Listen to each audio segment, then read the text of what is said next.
Hi, welcome to another episode of Overnight Success. My name is Oluwamayowa, and today I am joined by writer Nicole Asinugo. Hi, Nicole. Hi. Okay, so first question before I get into the next crazy. You have to pick one. A fast five or a very slow car? You've done this question before. Yeah. Which one are you going with? That's how you know she watches the show. By the way. It's the car. Why? Because I don't like bikes. Okay, interesting. Hi, my name is Maya Waido. I'm a lawyer, writer, and journalist, and I'm also editor-in-chief of Culture Custodian. Overnight Success is an interview series where I speak to some of my favorite creators and entrepreneurs on the journeys and stories that got them to where they are. That is, young, successful people doing interesting things. I don't think there's any such thing as an overnight success, or is there? Find out more by watching this video. And when you're done, please subscribe, like the video, leave a comment, and share it with as many people as possible. Thank you. Hi guys, welcome to another episode of Overnight Success. Yeah.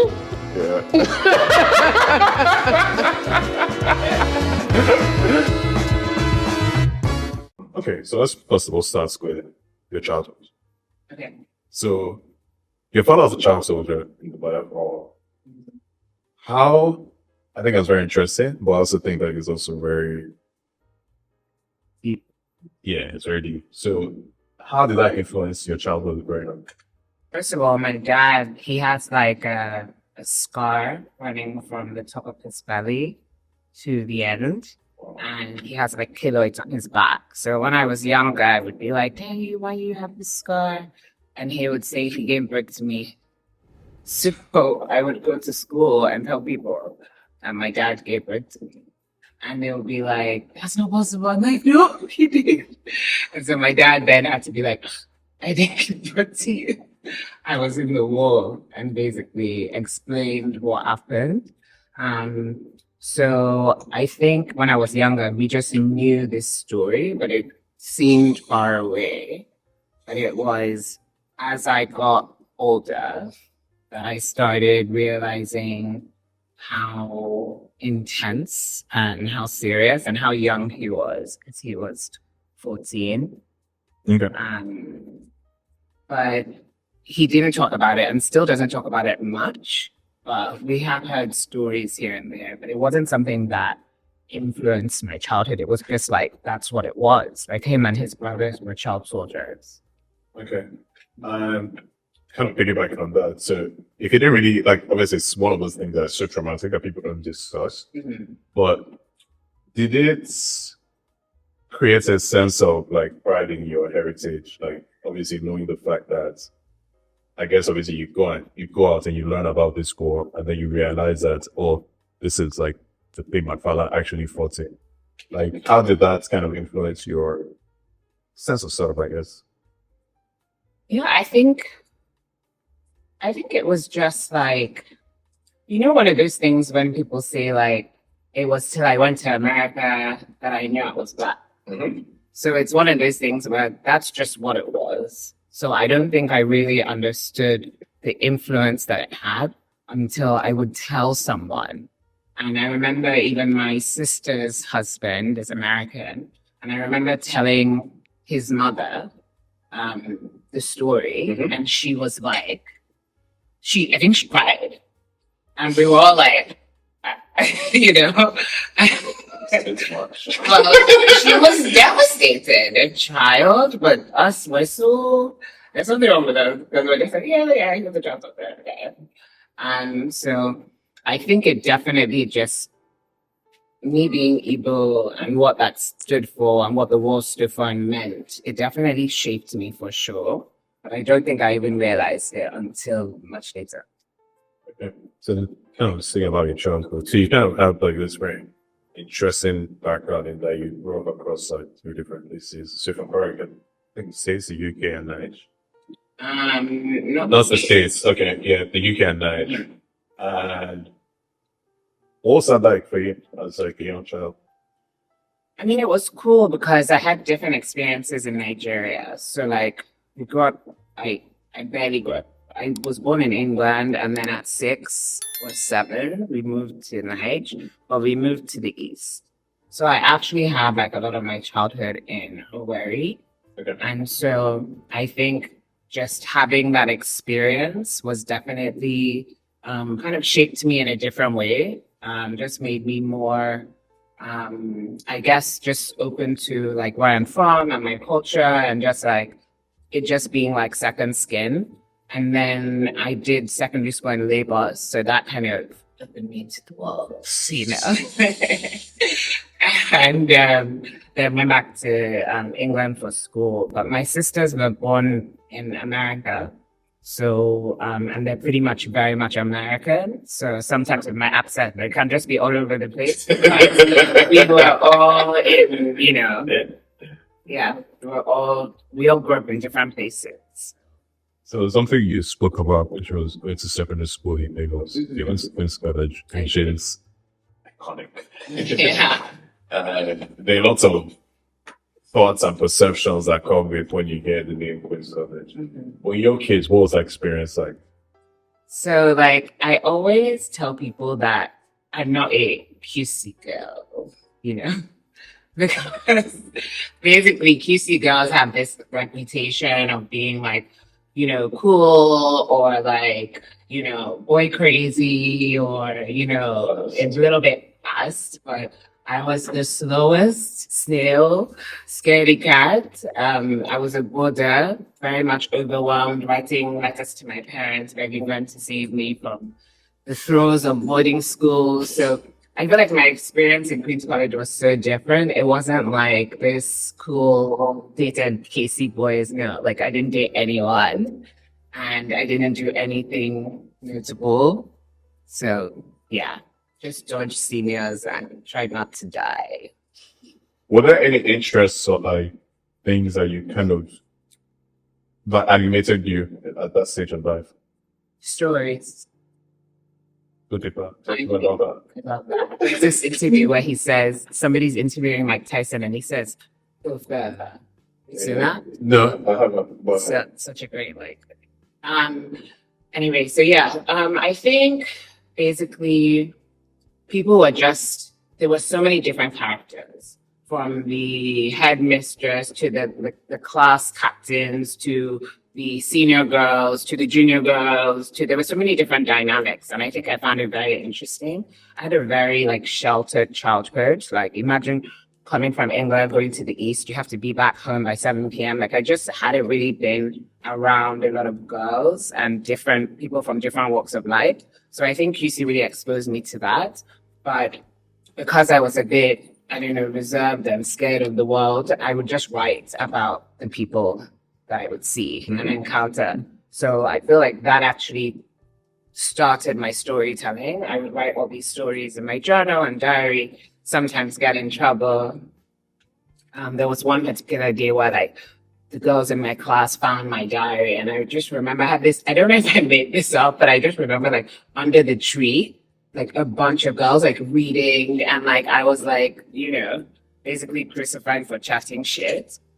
what was the chatting shit in this case? What's I was talking about? Were you just abusing them? Or? No, I wasn't abusing them. I was like, okay, maybe I was. Maybe I was. 'Cause I was also like, you know, when you're writing, you add things. So maybe I added some spice and, you know, that kind of thing. Maybe, yeah. Okay.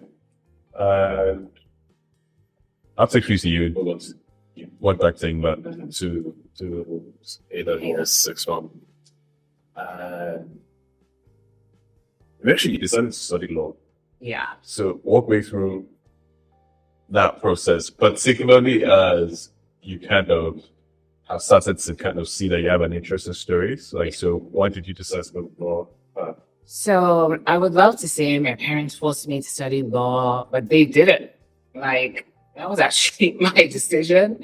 I used to read about it, John Grisham. Okay. John Grisham lied to everybody.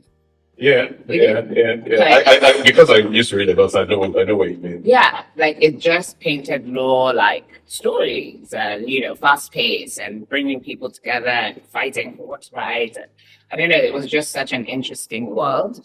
And then there was this thing where like I don't know why. Well, I guess I know why, but like when you're a good storyteller, they're like, this means a lawyer, you know? Yeah. So like that was kind of the narrative growing up that I was the lawyer. And my dad would always say it. So it was just like a natural, like, of course I'm studying law.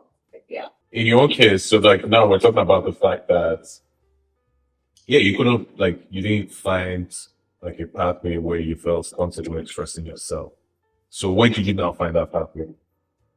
Through blogging, writing, that was like the first thing that just didn't feel like work. I just loved it. So it didn't feel like I was second guessing myself or I'm not sure, you know, it was just something that I could do.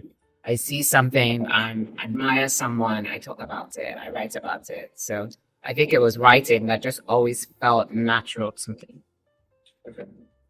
And eventually you come back to Nigeria, you do law school. But again, you knew like you want to practice. Yeah. So like why didn't you bother? Okay, so law school was punishment. Like law school was like, come back to Nigeria and I don't want to hear nothing, like from my dad. Okay. Because I got a third class. Okay. Because basically, I had to stay the year out because I failed land law. So when you fail a core module, you do a resit after the summer. The research will count. Yeah, exactly. So I failed the resit, then I had to repeat the year, but you don't repeat, you just stay out of school for a year till you can take the exam again. So my dad was like, stay in school and read. Just go to the library for a year. Like what? So I stayed and I had the time of my life because I didn't have class, but I was still on campus. And so then I started blogging. And then, but by the time I was done, and then my shitty grades, my dad was like, come back, go to law school, redeem yourself, you know, be a responsible person. So I remember even like now looking back, it's like, you're so, like, are you mad? But basically, it had always been agreed that when I graduate, I'll get a Mini Cooper. That was like my dream car. And so that sounds like someone. Oh really? So when I graduated and came back on punishment, my dad called me to his office and was like, you know, he knows that the agreement was that I get a Mini Cooper, but he cannot in good conscience buy me that car knowing that I failed.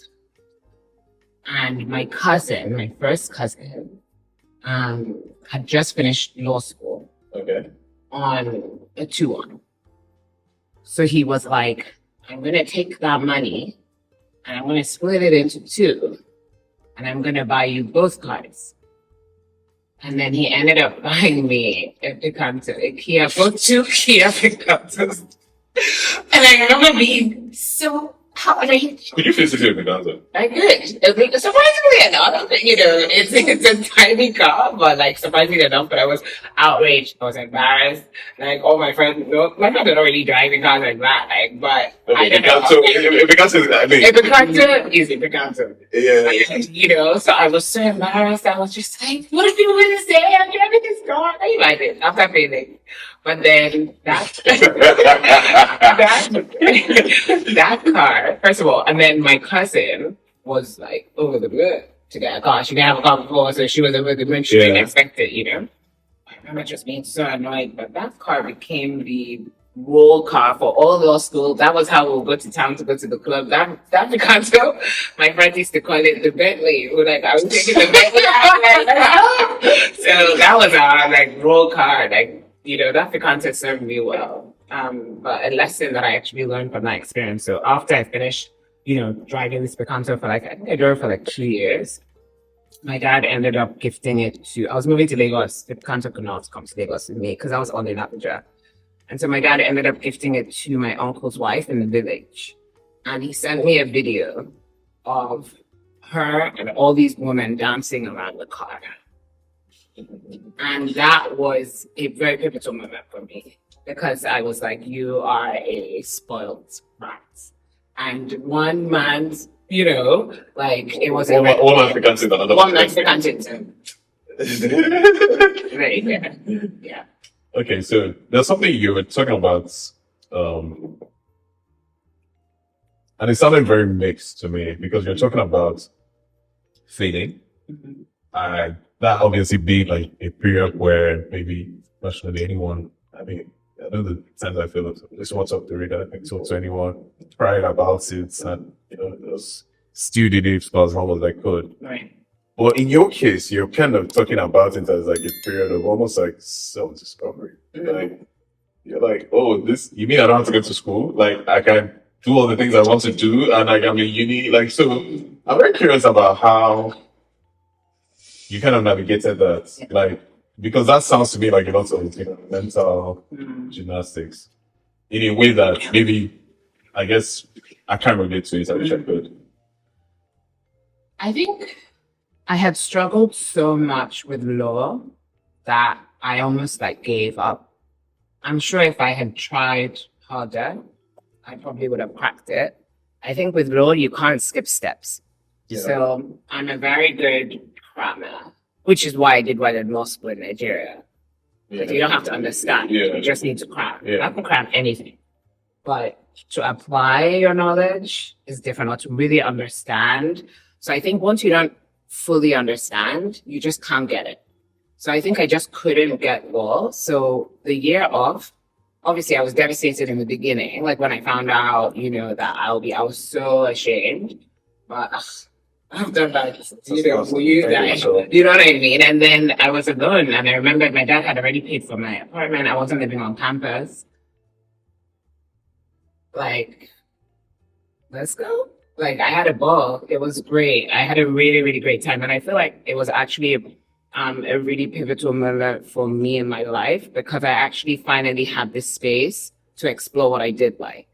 Whereas like school, you're always kind of like fighting between classes and all that kind of stuff. But I had a whole year to basically just explore. So it really helped me. So I never carry things too heavy on me, I think, just in general. Like if something happens, it happens, and then we move. Okay, I'm gonna try and look at that. You spoke about obviously then coming back to law school and redeeming yourself. Yeah. Score. Like, and then realize that you didn't want to practice as a lawyer. Mhm. And then you went into copywriting at EDB. And I think what I find crazy about this is the fact that this was inspired by Mad Men. So it's like, I'm picturing it like this. You're watching the show. You're like, I like this. I can do this. What does it look like for me to do this here? And then you go on the internet, you find the agency, you send in an application, and then they say, come and work here. But to me, what he says is like, almost like a vibes-based like approach, like philosophy is like, whatever, like we'll do it. So talk to me about like that attitude, like where does it come from? I don't know, like I think yeah, it's definitely a vibes-based approach, but it's also like knowing that okay, I went through many roads that had dead ends, or roads that I just knew that I didn't like. So during law school, I started a magazine. Loved doing that. I was the editor of a travel magazine. That was really fun. I did it with a friend. And then from there, I went to London School of Journalism and realized that, I'm not a journalist. I'm not interested in things in that way. I don't want to investigate things. I'm just not that person. Came back, did NYSC. And because I said, I'm interested in journalism, my dad got me in to do NYSC at Channels Television. So I worked there for a year in Abuja. I did not like it. I was a news writer and a news reporter. And I remember the editor at the time, I would come back after maybe they would send me to maybe Ngozi Okonjo-Iweala is speaking at an economic summit or something like Hilton. So they'll send me. And then try to make sure you get a quote. So anybody holding, when you watch the news that somebody's holding the microphone, doing box pops and stuff like that. So I would come back and I'd write up the story and she would just cancel multiple words everywhere. And she would just cancel these words and just say, just tell the news. Like, you can't come and be like, Ngozi walked up wearing a pink and green Ankara dress. You know, so I'm writing all these things, painting it. And she's like, just tell the news. And I found it so boring. You know, what do you mean? I just have to say what she said. Like, I, again, didn't like that. So I remember watching Mad Men. And then, you know, obviously John Draper and everyone is so slick. They're drinking, smoking, Always drinking. chilling, and they're just coming up with ideas. And it was the first time that I realized you could do that for a living. I remember just Googling like copywriting. I'm just like, yeah, that sounds like me. And then I did exactly what you said. I went, saw that there was a DTB here in Lagos, and I was like, wow, oh my gosh. But it wasn't an application, and my sister knew somebody who worked there. And so she got me a meeting with the creative director. So I literally like flew to Lagos for this meeting, and his name is Tunde Sule. I've told the story before. You know, I just said to him, like, I'm really creative. Like, I'm really creative. I'm so creative. Like, I can write, I promise you. And he said, the question isn't if you're creative. The question is, can you be creative every single day? What was that? That's that question. Yes. So he actually gave me a brief. It was an MTN brief. And he told me to go into the other room and just come up with ideas. I remember going to the other room freaking out, like, I didn't know there'll be an exam, you know. So I just settled in, I read the brief, and it was like to do a radio, come up with radio ideas for a jingle for Christmas.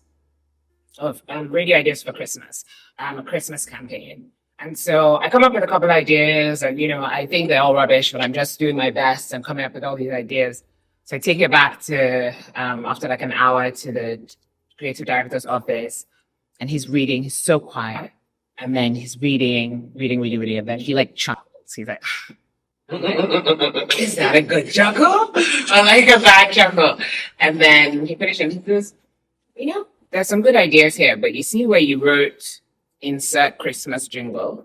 And I'm like, yeah. He's like, this is the office where you write the jingle. Yeah. And I was like, so he gave me a 2-week internship. He was like, just let's see how you feel, not paid.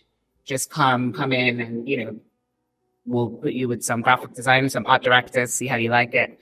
And I was there for like 3.5 years. Okay. This one is just for my own benefit. So, as someone who goes to Mad Men, when you worked in, was there like, do you remember any one campaign that kind of stuck with you that made you realize you wanted to do this? I think the Heinz. I knew you were going to say that. Yeah. Because it was so good. Yeah. You know? Yeah. And then you're just like, wow. Okay. Yeah. That's one of my favorites. But although that and the Coca-Cola one at the end, like, that was just amazing. Okay, so eventually you joined this. I don't know if startup is the word, because I don't think it's a startup, but you joined this interesting company called Ndani TV, which is like an interesting experiment in that it's owned by a band, or it's kind of at the cusp of media and lifestyle. And again, how did you get there? Yeah. So the head of production at GTV, Agnes Marcus at the time, moved to Ndani. And so she reached out to me that they were looking for a writer, actually, for their new lifestyle blog. But it didn't kind of pan out. It took a while. It didn't pan out. So in that time, like a year later, between the time she told me first about the opportunity and then the time I actually got the job, by the time she came back to me, I had done so much work in between, like creating content, doing shoots, creative directing with my friends, styling things, where she's like, oh, this job has come back. They're now serious to launch Ndani Lifestyle, which is just the lifestyle aspect. Yeah. But you should apply for the editor position. Because I think like now, you know, because at this time I was a senior copywriter at DDB, and I had done all this other work, just freelance by myself, or experimenting, not even freelance because nobody was paying me. Just experimenting, practicing creativity.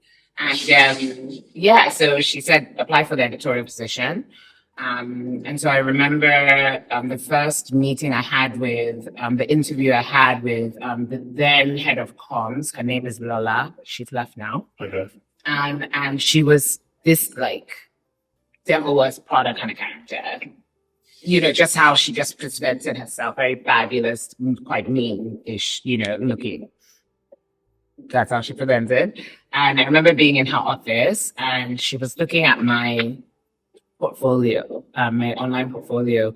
And she was like, it's all food. It's all food. You must like food. Like, it's all food. What about fashion?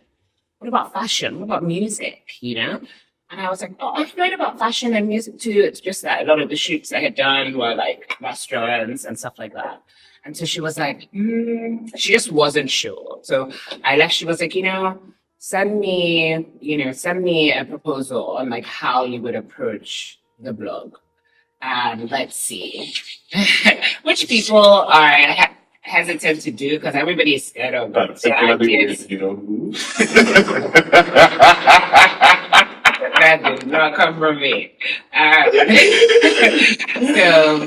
So I go back and I do like sketches, like not sketches, like doodles of just like everything that I would want to see on a lifestyle blog. And thankfully I use my resources, and that's why it's so important to like just, you know, have your friends that are like in different creative fields. So this guy's name is Emmanuel Gabi. He's one of the best art directors, graphic designers like I've ever seen, period. And he basically took my doodles and did wireframes of the site. I know. It was amazing. And yeah, I ended up submitting that. I got the job the next day. There's no way you're not gonna get the job after that. Because I'm like, I built your site, you know, and it had real kind of content in there of what it would look like and stuff. And yeah, I went from earning, this was 2017, early 2017, or late 2016. I went from earning 220K at DDB as the senior copywriter that I had to fight for actually. Because I started at like 120, right? I started free, to be honest. You know, I was very happy with the 120. And then I went from earning 220K to 450,000, which was like, in that time, I was like, yo, I've made it. At Ndani, you would, I think this is the first time I think I realized who you were, was when would you say you posted with Trump? Mm-hmm. And I mean, I think like, you know, that was very, before it's sad thing, but I just also curious to know, what was the experience like for you? Looking back, are there any conversations, are there any things that you still remember now that were like maybe so formative or so significant in terms of just following this trajectory you were on? So Real Talk was a very interesting experience. I didn't plan to produce or host it. I was basically picked out in a meeting by somebody very high up at the band, and they were like, audition her. And I was like, me? They were like, yeah. So I had never even thought of being, obviously, like when I was younger, I wanted to be like Oprah.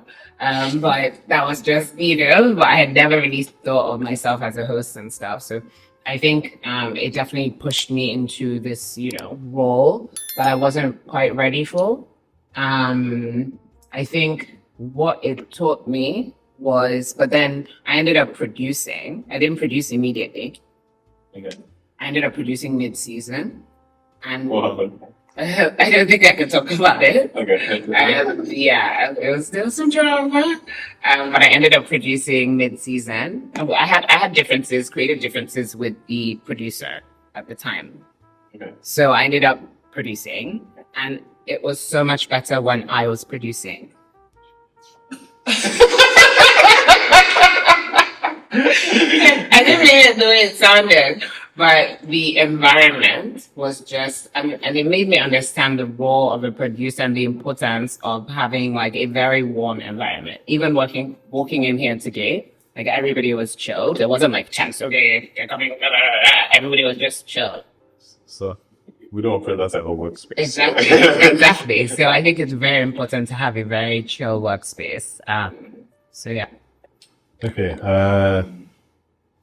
You work at Ndani, and then you get this job that meant you had to go to foreign land. So again, and I think I'm really enjoying this because I think it's just, movements, like just perpetual motion. But Dubai is conservative. It's like, yeah, okay, cool. What made you decide to take that gig, and what was that experience like moving to Dubai and working on Expo?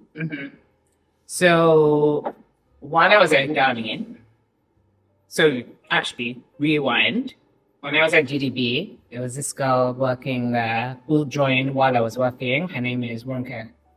So Ronke joined as like a client service manager. Okay. And she came in and immediately like everybody kind of like, this is this new girl. Apparently her salary was bigger than everybody's own. And she was like, she came from London. She was like a pretty cool babe. And so there was like, who is this babe who just came and just started earning all this money? Which, the legends, we always like change the story or whatever. But anyway, she came and joined the agency. And I was first a hater. And then slowly I actually heard her story. She was just like, one day we had this conversation and she was just like, that Nigeria is very, very weird to her. Like, it's weird how like people don't earn a lot of money, but are driving these nice cars or living in these nice houses. Like parents really help their kids. And there was just, she had to work since she was like 14 years old. She had jobs. She worked at H&M for 3 years and then she moved. She is very much sufficient and the way she has navigated her career. And she was just very strong and very independent. And as somebody who, was like, coddled pretty much until they left me just to figure it out, it was very inspiring to meet her. So she ended up moving to Dubai with her boyfriend, who is now her husband. Well, yeah. So 2 years into her living in Dubai, I go and visit while I was working at Ndani with my then boyfriend, right? So we visit and I'm like, huh? They have this view of a golf course. It's beautiful. I remember she drove this nice Audi. We went to dinner. I was just like, I don't understand. You guys are chilling. And anybody who lives in Dubai, they're very pro other people moving to Dubai. So, her husband was like, it's tax-free. He's telling my boyfriend, like, you can get a job here. Like, what are you guys doing at night? So it was a very, like, pro-Dubai trip. Well, obviously, just because people are telling you to move to a country doesn't mean you move to the country, but we were kind of like more open to the idea. But I just remember thinking like, wow, like her life is actually like really great. Soft. Okay, like her life is soft. So speaking of soft, so we're back in Nigeria and we were in the house and I woke up and I could hear my ex shouting at somebody. It was like 8 o'clock in the morning. She shouted at somebody, but the shouting is so like, I'm like, what's going on? Like, it's so, for lack of a better word, just ghetto. Like, it just sounded like a very ghetto argument, So he comes back and he's like, there's no water. That even if I paid them to there's no water, something, I don't know, like. So I'm like, why are we going through this? Like, look at Rocky and Max. Did they have 2 heads? And he's like, you know what? Let's take this seriously. Let's fix our CVs, you're right. And I was like, okay. So he is a very A-type personality. So like, he then starts working on his LinkedIn and he's telling me, come on, like, work on your LinkedIn. I'm like, yeah. And he works on his LinkedIn. I don't. And, and then he worked at a company here that was like, basically they had a branch in Dubai. Okay. So, and he had a very specific department that was actually, they were looking to hire aggressively in the region, in the UAE region. And yeah, so he got a job within like 4 weeks. So when he got a job, I was not like, I'm a little bit. You gotta even hide that. So that's what I said, like fixing my, LinkedIn, looking for jobs. It was actually very hard for me to get a job initially because I was kind of like, because I was in this content space and this kind of like editorial space, I wanted the same thing. I knew I didn't want to work in an ad agency anymore. There was something about agency that I really enjoyed, but like the actual workings in an agency, it's actually like really long hours. Sure, they make it a creative environment and stuff, but it's really long hours. You have deadlines, clients. You can't just be like, oh, sorry, I'm traveling for the weekend. Like if you have a deliverable, like you have to deliver. So it's actually quite a hard working environment and the pay is usually not great. So I didn't want to go back to ad agencies. So I was looking at editorials, applying everywhere, Harper's Bazaar, Middle East, obviously going high, Harper's Bazaar, all these places, and I was getting rejections like quickly. And basically everybody was telling me that they're not going to hire somebody who hasn't lived in the region to like talk about the lifestyle of the region. So Which makes sense. Yeah. So it's like your best bet is to apply for a copywriting job because copywriting is universal. So I just knew that I didn't want that. So I started looking at Dubai tourism because Dubai tourism were doing a lot with Nigerian celebrities, like, I don't know, Dubai, Jabbatai, Wedding Party 2 was in Dubai. Exactly. There was all this stuff. So I started looking at Dubai tourism and there were no jobs that fit my expertise, but every other day I'll go on their website. And then I started getting like skip ads, YouTube ads for Expo 2020. So I remember the first time like I got that because it must be because I kept going on Dubai tourism. Yeah. And then I see this thing that was like the biggest event. I just look, Dubai, everything is glossy and amazing. And so I go on their website and I'm like, whoa. And I remember looking at the roles. There was nothing available that looked like me, but I was kind of like, can I be a contracts and procurement manager? I studied law, like maybe, like I was just trying, but I ended up putting my CV on the website. You know how they say like you can put your CV or whatever. So I put my CV on the website and basically forgot about it. And it was a new year was coming up and I can never forget. I had come back. I went to Dubai to visit my ex for Christmas. And so I came back in the new year feeling very low. Like it's a new year. You don't have a job. I bet, and then Ndani had to have meetings at GT Bank every Monday, like progress meetings for heads of departments had to like present whatever. So I remember being at GT Bank, just kind of like, here we are again, and then looking at my email and seeing I had 2 job interviews. One was with Dubai Tourism or something, and one was Expo. And they basically were like, they saw my CV, they're looking for a storyteller. And in my CV, I called myself a storyteller. And they were like, please, can we meet you? Like, who are you? The hiring manager called me a unicorn because she was like, they told her to find a storyteller who's good with content curation for Africa. And she was like, who's this? Who's this person? Okay, so you learned moving to Dubai. Yeah. How long were you? 4 years, 7 months, 5 years. Okay. Yeah. What was it like? I loved it. I still love it. Why did you come back? Most people think I'm mad, but like I just started feeling listless, and I just felt like something was missing. And I would come back to Nigeria a lot. A lot of my creative pursuits were in Nigeria, and I would come back to Nigeria a lot. And yeah, one day I just felt God tell me that it was time to go. Okay. Another thing that would kind of make you think was like the scriptwriting. Thank you for saying that. Where did that come from? Because it's like, as we're going on this journey, we're seeing a lot of, it's not surprising, but then when did you actually do it and when did you realize, oh, I might be good at this? So script writing came just like, so what I've noticed is that I'm very much like, I don't think too hard about things until the onion side. And I'm like, oh, okay. So I was at a wedding, but a party, like basically a club. And a friend of mine, Charles Opaleke, who is now the notorious Charles Way. He was saying like, "Oh, don't tell anyone, but I just got the rights for Living on Bondage Company." And I was like, "What? I love that movie." And again, grew up in the East, watching a lot of Nigerian films. Living in Bondage was up there. So I was just like, "Oh my God." He's like, "I'm looking for any script writer. I'm looking for a writer." And I'm like, me, I'll write it. And he's like, no. Like, this is big for you. Be real. And I'm like, "I swear, I will write this." Da, da, da, da. So he's like, "Okay, come meet the director tonight, like at play. And we'll all talk." So I remember coming back from the wedding at like, I don't know, midnight, and then maybe like 10, and then telling my mom that I'm going out again. And she's like, "How can you go out again? You just came back." And I'm like, "No, I have a meeting." She's like, "At midnight." And I'm like, "Yeah." And now it's funny, but like we literally around 1 a.m. Sorry, Yeah. you know why that's funny? Why? Because of like the meetings we have.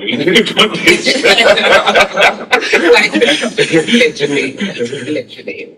So I meet Ramsey, Noah in the club. We come outside, and so we're just there huddled, talking.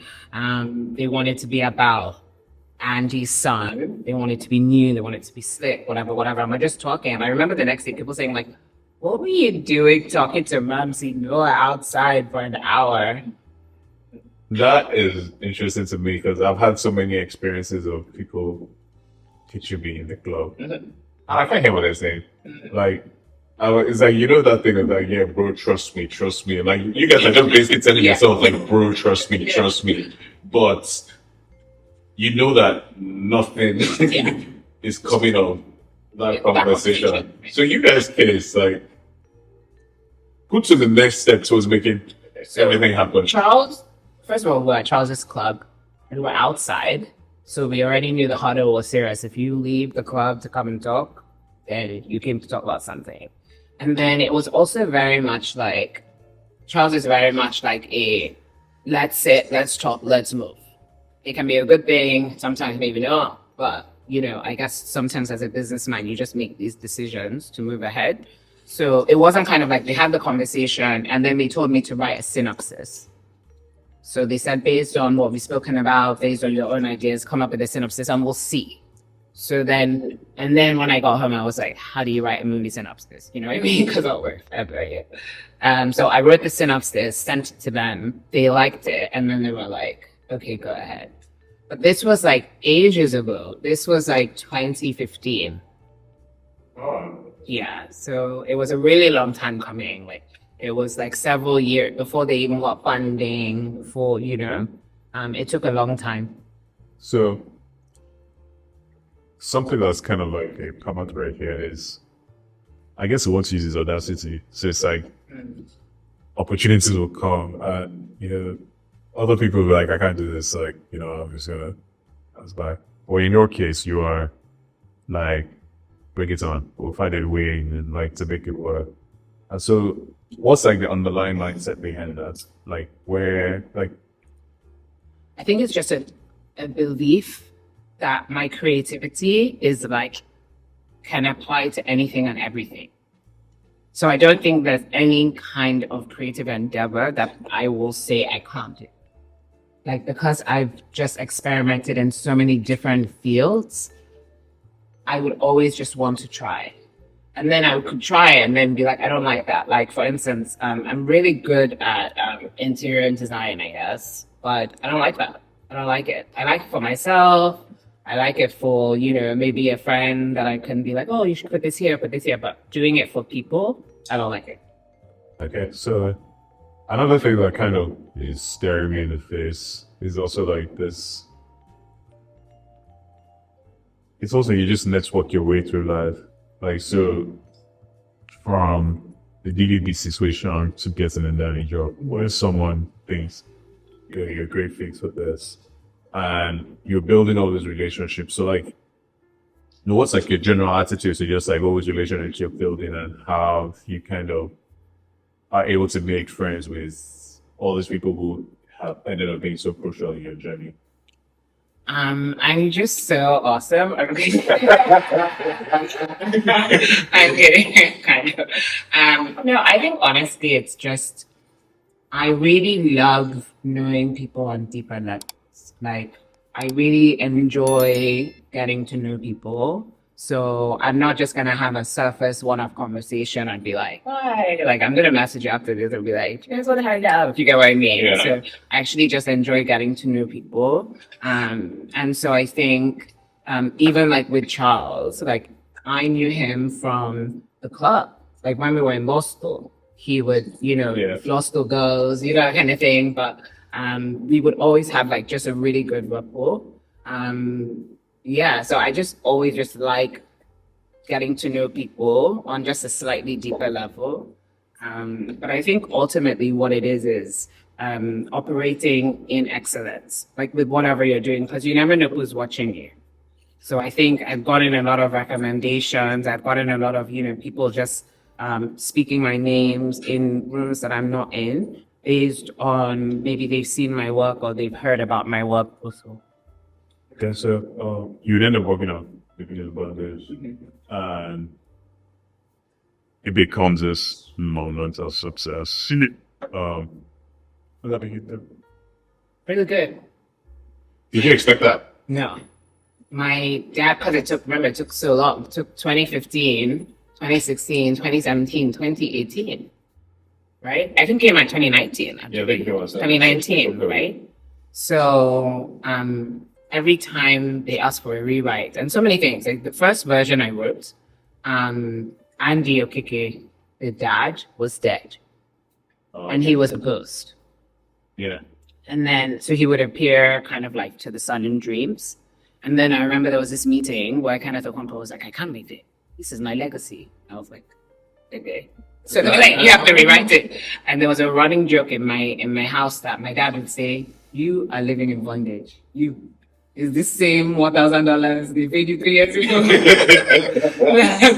You're still working on, So it was really nice, especially like when you're telling your parents that, oh, I'm working on this, or your friend, and they're like, okay. I'm like, no, it's going to be big. And they're like, okay. So for it to be what it was, I felt very rewarding. I'm just struggling a lot with that in terms of people, particularly for someone who works in creative, because I think there's like a perception where you don't take it seriously. And I mean, it's not like you're trying to prove yourself to them, but it's almost like you're trying to prove that what you're doing is right. And like, it's what's that, like, has that been a thing in your life? For sure. But like, I think Dubai really altered my mindset when I started making real money based off of creativity. So it just made me like, oh, okay, no, this is serious. And if you don't get it, good for you, my bank account gets it. So. Okay. Yeah. So you did Living in Bondage, you worked on Rattlesnake, and you would end up working at the FBCA 2020 for Best Scriptwriter. There's something I'm curious about, and I think we kind of had this conversation, so I don't know. But you basically were successful, but it never felt like Nollywood adopted you, in the sense that it's like, it still feels and felt like you're an outsider making a name. And when do you think that happened, and how does that make you feel? I think it happened because I just came out of nowhere. First of all, like, who is she? Like, first of all, really, legitimately, who is this babe? What? And so did Charles. In that sense, like, first film, you just buy the rights, and just, so all of us kind of popped out of nowhere. So, How you guys had Ramsey then? That should have given you.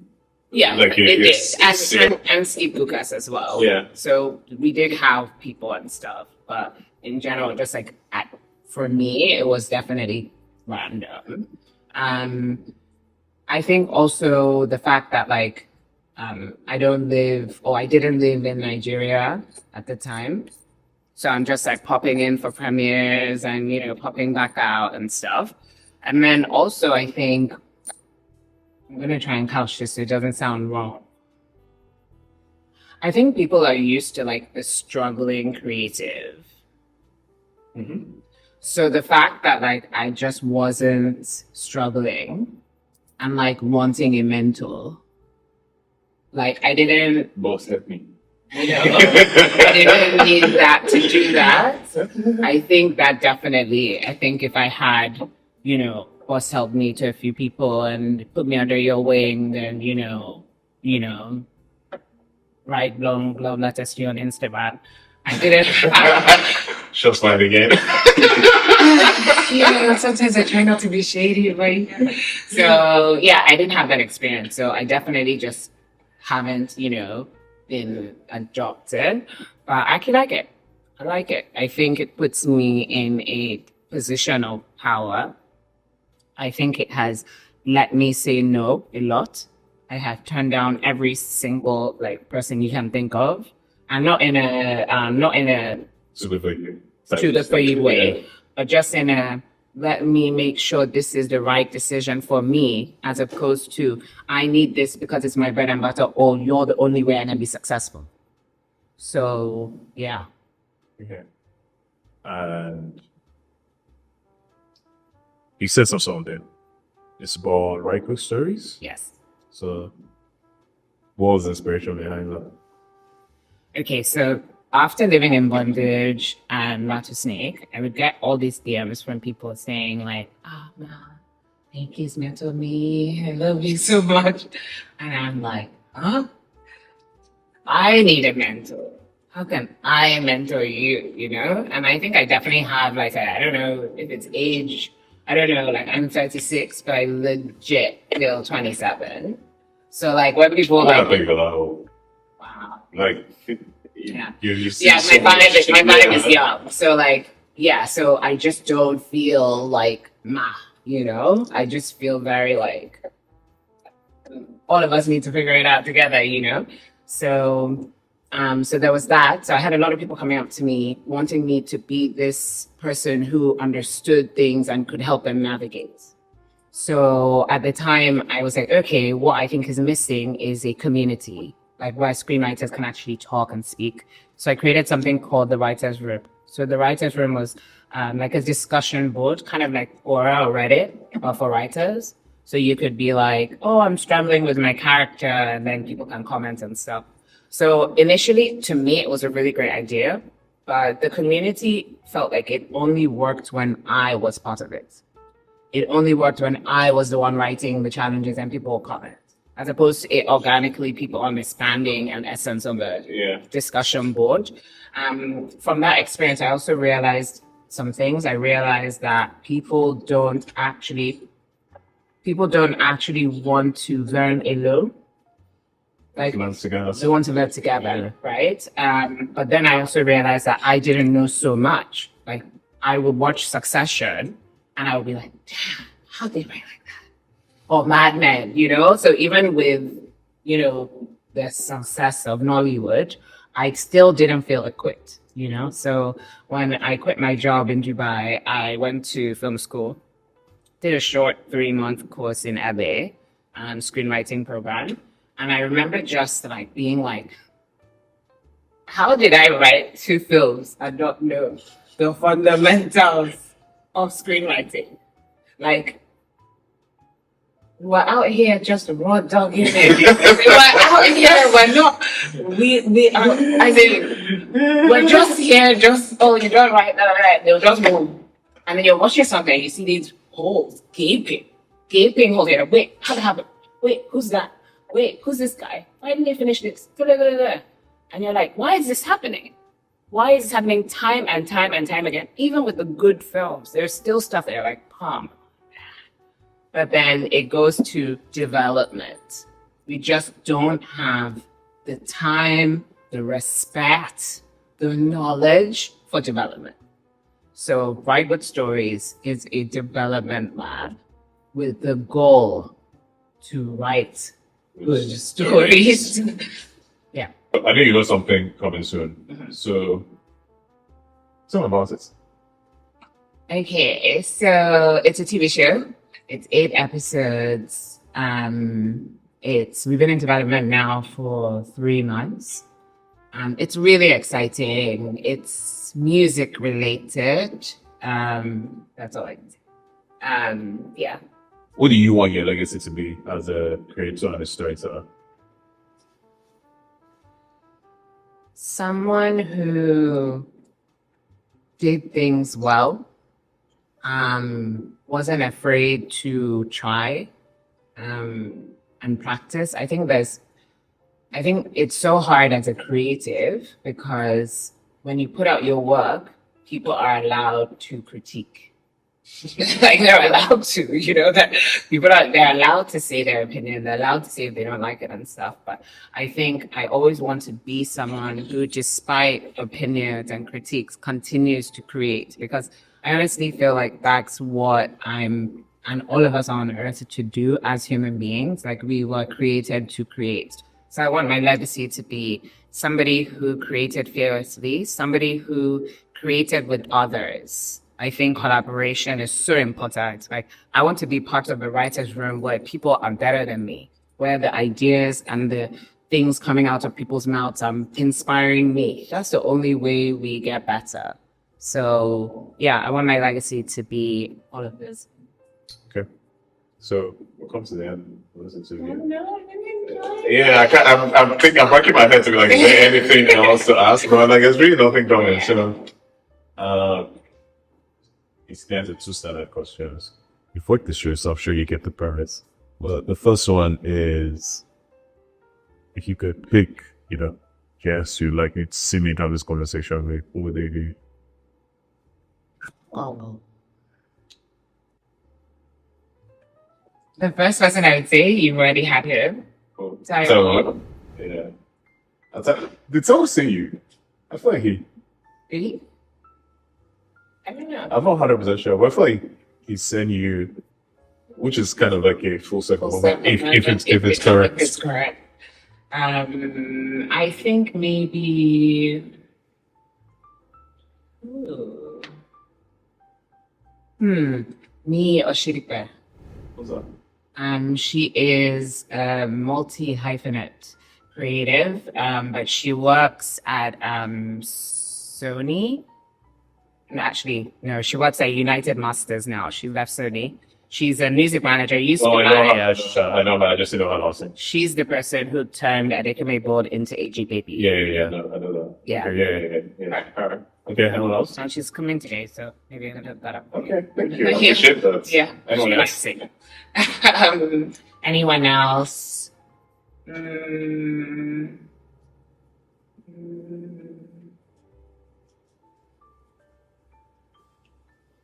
I'm drawing on that. Okay. So now, you saw with me for what I assume is about an hour.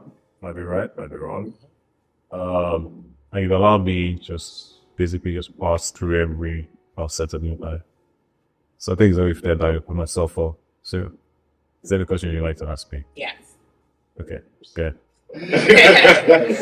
When you said that, yes, kind of just. How do you feel as a media Mogul. that you are like consistently in creative practice? And do you feel like, or maybe the better question would be, what other creative pursuits do you think that you can make sure you honor?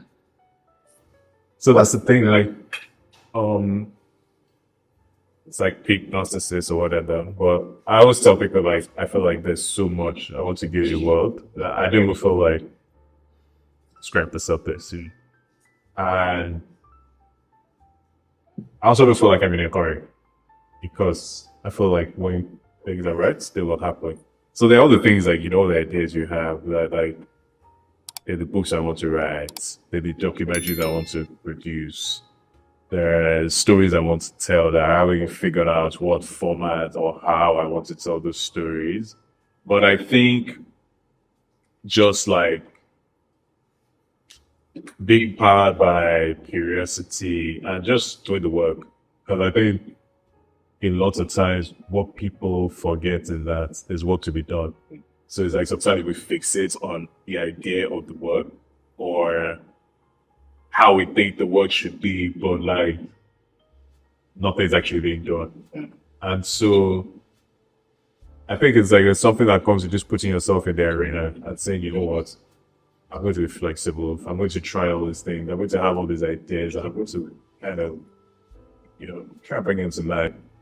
The bad part is that it causes like severe attention deficits because it's like sometimes you just can't juggle as many balls as you're trying to juggle balls.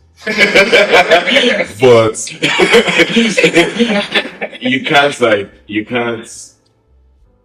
But I think like, you know, life is long, so the idea or the premise is just keep working, like keep working as long as you have things to show for it. So it's not that you go, you disappear for 1 year, and when you come out, there's nothing that people can like look at so they can search. There's nothing tangible that's come onto it. And I think yeah, like also part of it is also consuming. So creative practice comes from a lot of like what's about being able to good taste. And you can only have good taste if you consume a lot and enough for you to filter. Because when you consume enough and you consume a lot, that you can say this is bad and you understand why it is bad. When you have no sense of like reference, you can't even figure that out. So I think it's just a combination of all those things, like just trying to constantly, but also I think the final thing I'll say is also give yourself grace and understand that again, like you're just one person. So you just have to try. Like I think like, you know, it's like A for effort. So like, but yeah, as long as you try and you put your back into it, like you know that like you did the best you could. I think like, you know, that's enough for me. That's a good question. Definitely. Okay. I have one more person Okay. that you should interview. Wally Davis. I want him really badly. Yeah? Yeah, he's on my like my list. Have you asked him? I haven't asked him, but he's probably one of the next sets of people I want to reach out to. Okay. So yeah, because he's also like Yeah. he's a creator's creator. Yeah. He's done it all. Any other questions? No. Okay. So thank you, Nicole, for having this conversation with me. I really enjoyed it. It was really enlightening. It was really fun. Even without any dreams. Yeah, without any dreams, like, you know, it was so bad. And to you guys watching, thank you very much for joining us on this journey. Catch you on another episode next week. Thank you.